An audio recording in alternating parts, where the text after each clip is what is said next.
भारत के अंदर कई धर्मों के लोग रहते हैं। पहले धर्म का मतलब ये था कि इंसानियत पहुंचाना, और जब भी त्यौहार आता था तो लोग खुश होते थे कि अब हम एक दूसरे के घरों में मिठाइयाँ भेजेंगे। पर आज त्यौहार का मतलब डर और दहशत हो गया है। अब होली, दीपावली, ईद, ईद उल अज़हा और फिर अब रामनवमी जैसे त्योहारों पे अब कोई भी अपने आप को सुरक्षित महसूस नहीं करता है, वो चाहे बहुसंख्यक हो या अल्पसंख्यक हो। फिर सबसे बड़ा सवाल है कि इस शांति में भंग डालने वाला कौन?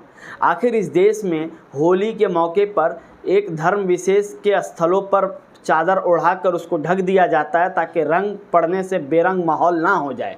तो फिर सबसे बड़ा सवाल है कि रैली निकालते वक्त रामनवमी के मौके पर एक विशेष रास्ता का प्रावधान क्यों नहीं किया जाता कि जहां से धर्म विशेष स्थल ना हो, और अगर किसी वजह से नामुमकिन हो तो फिर पर्याप्त मात्रा में पुलिस फोर्स उसकी निगरानी क्यों नहीं करती? अक्सर बवाल होने के बाद पुलिस एक्शन क्यों लेती है? मैं बात कर रहा हूँ खोरेगांव की। हालांकि रामनवमी के मौके पर जो राजस्थान से माहौल बिगड़ा, फिर वो गुजरात के हिम्मतनगर की बात करें, फिर झारखंड की बात करें, या बिहार के मुजफ्फरपुर की एक मस्जिद की बात करें जहां भगवा धारियों ने भगवा झंडा लगा दिया मस्जिद के सामने, मस्जिद पर। और फिर दूसरी तरफ बात करूं मध्य प्रदेश खोरेगांव की। जिस खोरेगांव की आप बात कर रहे हैं वहाँ विवाद हुआ कैसे? तालाब चौक से वहाँ रामनवमी की जुलूस निकल रही थी, किसी ने पत्थर फेंक दिया। किसने फेंका ये अभी पता नहीं चला है। क्या कोई शरारती तत्व था? तो वो कौन था? हो सकता है पॉलिटिकल एजेंडे के तहत फेंका गया हो, पर फेंक दिया गया और इसलिए दो पक्ष आपस में भिड़े, और जब पुलिस फोर्स आई तो रोकने में नाकामयाब रही, और पर्याप्त मात्रा में पुलिस फोर्स इंदौर से बुलाई गई जो कि बहुत काफ़ी मशक्क़त पूरी रात में मेहनत करने के बाद रोक पाई। अब सबसे बड़ा सवाल है कि इस दौरान 10 पुलिस वाले चोटिल हो जाते हैं, वहाँ के एसपी के पैर में गोली लग जाता है। सबसे बड़ा सवाल है कि एसपी के पैर पे गोली किसने मारी, काहे से लगी, कहाँ से लगी? क्योंकि वहाँ पे सिर्फ ईंट पत्थर की बात सामने आ रही है, तो फिर एसपी के पैरों में गोली कैसे लगी? 30 से 40 दुकान को आग के हवाले कर दिया। आखिर इसका नुकसान का खामियाजा कौन भुगत रहा है? एक आम इंसानी तो भुगत रहा है। और फिर सीएम शिवराज सिंह चौहान ये कहते हैं कि किसी भी दंगाई को बख्शा नहीं जाएगा, और फिर होता क्या है? सुबह होते ही दंगाइयों के ऊपर कार्रवाई होती है, और कार्रवाई के नाम पे अल्पसंख्यक समाज के लोग टारगेट किए जाते हैं। वैसे तो शासन प्रशासन में अल्पसंख्यक समुदाय की कोई भागीदारी नहीं है, पर जितनी है, जैसे कि वहाँ पे पता चल रहा था कि 4 लोग थे जिसमें से 3 लोगों को सेवा समाप्त कर दी गई है।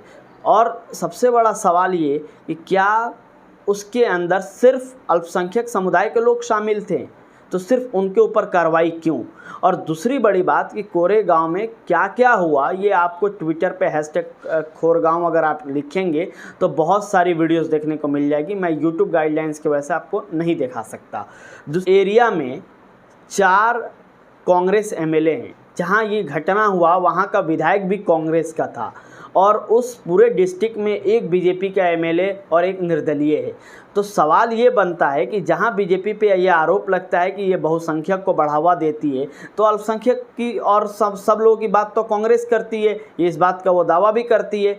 तो आखिर क्या वजह है कि कांग्रेस कभी भी अपने लोगों को बचा नहीं पाती है? यानी कांग्रेस अगर सबकी बात करती है, अल्पसंख्यक समुदाय के ऊपर अगर कोई जुल्म होता है या दंगे की बात आती है, कांग्रेस के कार्यकर्ता या कांग्रेस के जो लोग हैं वो क्यों नहीं जाके बचाने का काम करते हैं? तो सबसे बड़ा सवाल अगर आप भाजपा और उसकी सरकार पे उठा रहे हैं तो आप कांग्रेस पे भी उठाएंगे कि एक इंसानियत के नाते शासन प्रशासन की उनको मदद करनी चाहिए थी।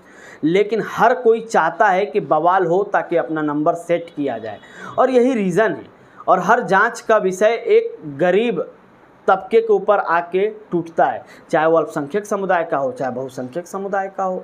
और जिनके घर तोड़े जा रहे हैं अवैध बता के, इतने दिन से वो घर कभी टारगेट पे नहीं आए, अब पत्थर हुआ। यानी कि वहाँ के गृह मंत्री का ये स्टेटमेंट है कि जिस घर में पत्थर जमा हुए थे उस घर को हम पत्थर में तब्दील कर देंगे, पत्थर का ढेर लगा देंगे। कहाँ हैं हम लोग? किस तरह की भाषा को सुनने को मिल रहा है हम लोग?